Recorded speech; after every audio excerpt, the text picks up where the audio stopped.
Joseph Kabila annonce ce mardi 8 avril par son compte X son retour imminent au pays. Non pas à Kinshasa, mais à Goma, dans l'est de la RDC.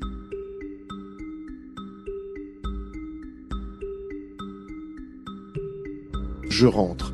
Après 6 années de silence et 1 année d'exil, j'ai pris la résolution de revenir sans délai en République démocratique du Congo. J'entrerai par la partie orientale de notre territoire. La situation du pays l'exige. Il est temps de participer avec détermination à la recherche des vraies solutions, a-t-il posté.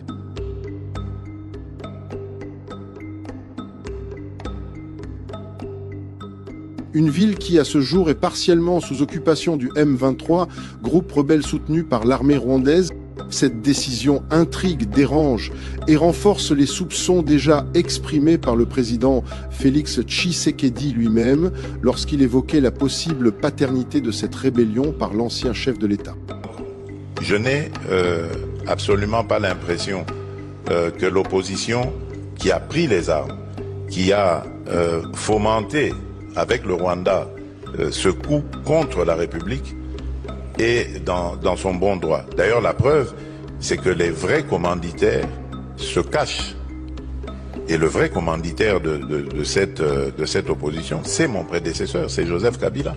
Un retour salué par Olivier Kamitatou, directeur de cabinet et porte-parole de Moïse Katumbi, leader du parti politique Ensemble pour la République et opposant au régime en place, à travers un long post publié sur son compte X.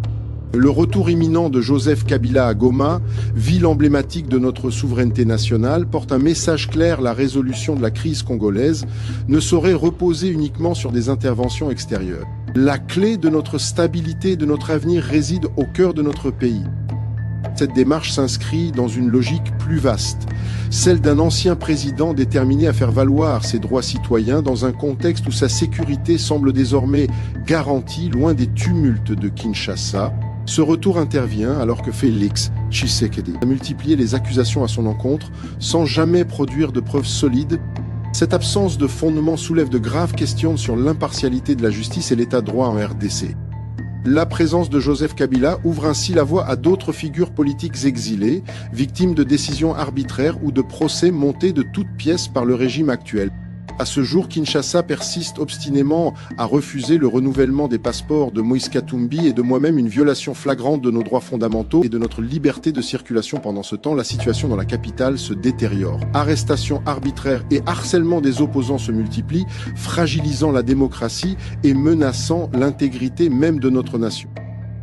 Face à cette dérive, il est urgent que les Congolais s'unissent pour exiger des droits équitables et un traitement juste pour tous. Le choix de Joseph Kabila de s'établir à l'Est, sous la protection d'une région contrôlée par la rébellion, n'est pas qu'un simple symbole. C'est un appel à repenser notre avenir collectif, loin des diktats d'un pouvoir central en perte totale de légitimité.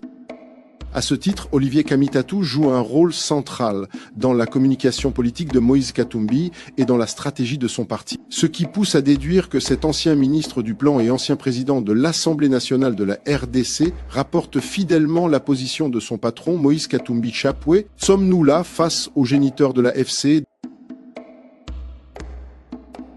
Depuis la fin de son mandat en janvier 2019, Joseph Kabila vivait principalement en Namibie, loin de la scène politique congolaise.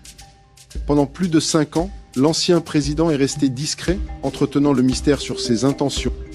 Son récent retour par Goma marque la fin d'un long exil volontaire.